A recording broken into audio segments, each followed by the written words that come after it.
Halo semuanya, selamat datang di YouTube channel aku. Kembali lagi bersama Mega di sini. Hari ini aku kembali lagi dengan video furniture makeover. Kali ini aku akan memakeover lemari jadul aku. Jadi ini adalah tampilan lemari aku sebelum di makeover. Warnanya coklat tua dan aku akan memakeovernya menjadi lemari dengan warna kayu yang lebih muda seperti ini. Semoga kalian suka dengan video tutorialnya ya. Oke, kita masuk ke tahapan pertama. Aku bakal nunjukin dulu video before dari lemarinya. Jadi ada bagian pintu yang bolong. Sebenarnya ini tempat kaca, tapi kacanya udah aku lepas. Dan ini bagian dalamnya, aku pengen liatin secara lebih detail. Bagian dalamnya sama dengan bagian luarnya, semua warnanya coklat yang agak kehitaman gitu. Ini lemarinya udah cukup lama, sekitar 3 atau 4 tahun aku punya.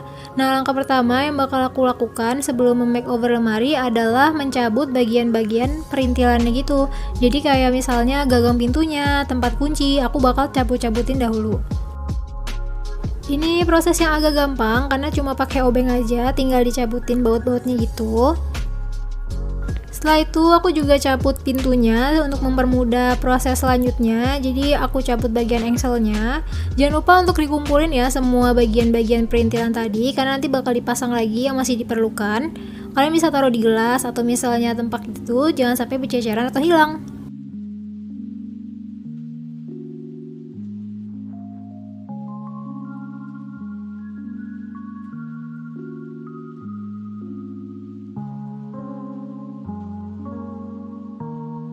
Nah, setelah bagian pintunya dicopot, kita masuk ke step selanjutnya. Aku bakal buat bagian pintunya itu rata, jadi aku bakal timpa bagian luarnya dengan papan triplek lagi.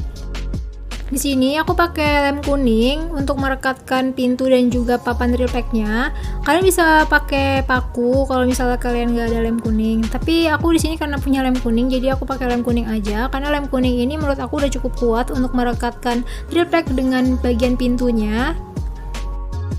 Untuk pengaplikasian lemnya aku cuma pakai di bagian ujung-ujungnya aja, jadi bagian tengahnya nggak aku kasih.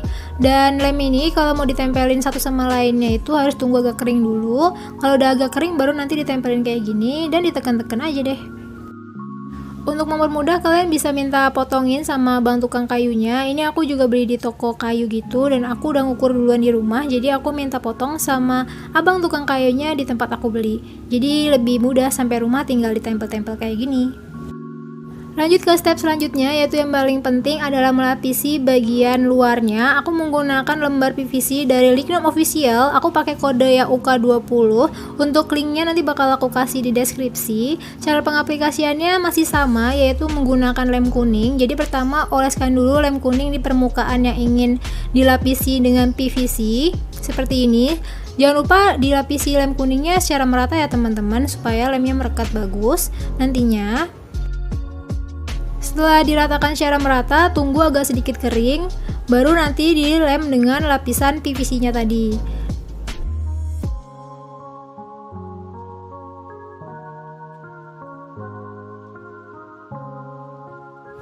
Nah, selanjutnya jangan lupa untuk memberikan lem juga di lembar PVC-nya. Jadi lemnya itu ada dua sisi. Yang pertama di bagian yang akan dilem atau dilapisi dengan PVC, yang kedua juga dilapiskan kepada PVC-nya. Lembar PVC dari Lignum Official ini memiliki keunggulan. Pertama itu, dia kalau ditekuk tidak menghasilkan warna putih. Harganya juga ekonomis dan sesuai budget, dan dia tahan terhadap sinar matahari. Bagus banget ya teman-teman. Nah, ini aku udah sampai ke tahapan pelapisan bagian pintunya. Jadi pas lemnya udah agak kering, aku gabungin PVC lembarnya dengan pintunya, dan aku tekuk-tekuk kayak gini supaya rapi. Untuk menekuk lembar PVC-nya, jangan lupa untuk menggunakan kain. Kalau menurut aku biar lebih mudah untuk neken-nekennya. Dan jangan sampai ada bagian yang masih ada gelembung udaranya ya teman-teman. Nanti hasilnya jelek bergelembung gitu. Jadi usahakan kalian nekennya bener-bener ditekan dan menempel secara bagus. Jadi kalau misalnya udah kering, nanti nggak ada gelembung-gelembung di dalamnya.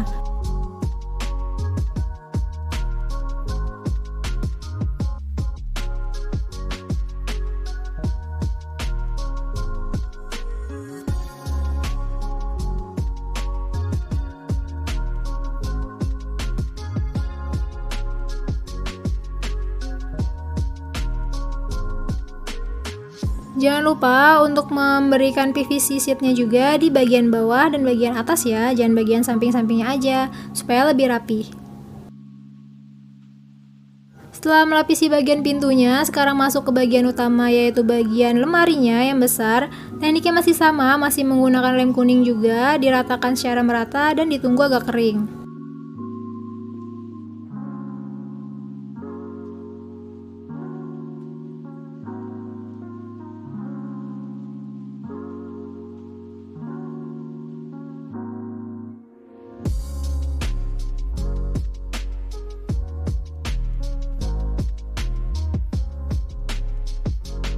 Setelah agak kering, dilapisi dengan lembar PVC tadi, seperti ini, dan ditekan-tekan menggunakan kain. Karena bagian lainnya agak sedikit banyak, jadi aku skip. Jadi intinya adalah menggunakan teknik yang sama.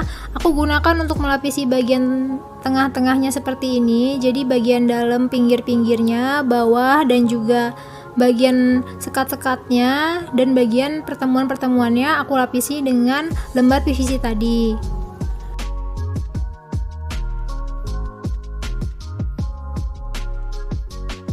Nah, ini masih ada bagian-bagian yang masih belum dilapisi dengan lembar PVC. Aku bakal lanjutin lagi pakai teknik yang sama. Jadi ini aku bakal melengkapi bagian yang masih belum tertutup dengan warna coklat kayunya. Seperti ini.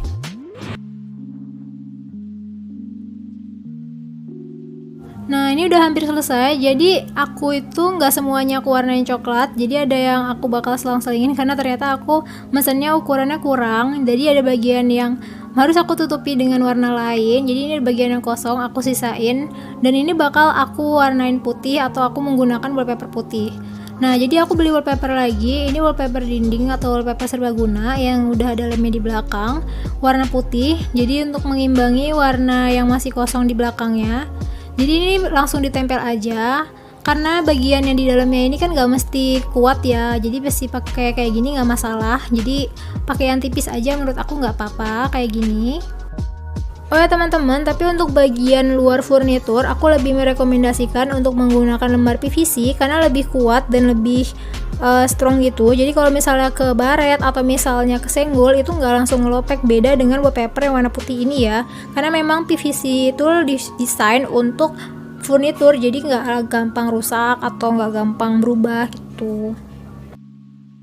Oke, jadi ini aku lagi melapisi bagian yang tadinya belum ditutupi dengan PVC. Nah, karena ini menggunakan lem yang udah ada, jadi cepat untuk pengerjaannya. Tapi balik lagi ya, ini menurut aku bagusnya memang ditaruh di dalam, jadi bukan untuk bagian lapisan luar. Karena kalau bagian luar itu kan nanti banyak kegesek atau bakal terkena sinar matahari. Jadi menurut aku daya tahannya emang lebih bagus menggunakan lembar PVC. Nah, ini hasil akhirnya setelah aku makeover dan semua bagiannya sudah tertutup dengan rapi. Menurut aku lumayan lah ya, bagus hasilnya. Aku suka, cukup rapi, dan menurut aku jadi lebih enak, fresh gitu warnanya, warna coklat muda, dan bagian dalamnya warna putih ternyata juga cukup bagus, jadi kelihatan terang dalamnya dan luas. Aku suka dengan kombinasi warna putih dan coklatnya ini. Sebuah kesalahan ternyata bagus juga setelah diperbaiki. Menurut kalian gimana guys perpaduan warnanya? Oh ya, untuk bagian pintunya juga aku kasih lagi wallpaper putih di bagian dalamnya seperti ini. Dan sekarang adalah aku lagi masang pintunya ke bagian lemarinya lagi. Nah, ini fungsinya tadi. Jangan lupa untuk engselnya disimpan baik-baik, jangan sampai hilang, karena nanti kalau dipasang hilang bakal susah buat nyarinya dan harus beli baru lagi. Sayangkan padahal masih bisa dipakai. Ini tinggal aku pasang aja, balikin ke tempat semula seperti ini, pasang pintunya yang tadi udah dicopot, dan ya hampir selesai sih prosesnya.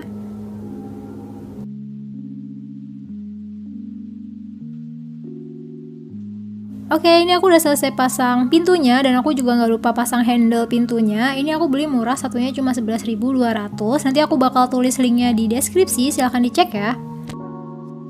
Dan inilah hasil akhirnya setelah semuanya aku lapisi dengan wallpaper dan aku pasang handle. menurut aku jadi lebih bagus, lebih estetik, lebih fresh, cocok dengan nuansa kamar yang aku inginkan. Gimana menurut kalian? Menurut aku sih ini berguna banget ya tekniknya, daripada harus beli lemari baru. Tinggal lapisi aja lagi dengan PVC, terus juga dikasih handle baru warna putih. Oh ya, ini aku ada kekurangan sedikit karena aku punyanya bautnya tuh kepanjangan, jadi ada nongol gini. Nanti kalau misalnya aku punya baut yang lebih pendek bakal aku ganti. Jadi maaf ya, ini agak sedikit kurang estetik. Ini juga aku bakal tunjukin bagian dalamnya setelah selesai di makeover. Ya, menurut aku cukup rapi dan aku suka dengan hasilnya. Juga kelihatan lebih bersih, kelihatan baru sih menurut aku. Suka banget sama hasilnya dan ya, aku suka dengan warna motif dari kayunya juga. Semoga kalian terinspirasi dan semoga video aku membantu. Jangan lupa untuk di like dan subscribe kalau kalian suka dengan video ini dan sampai ketemu di episode selanjutnya. Dah.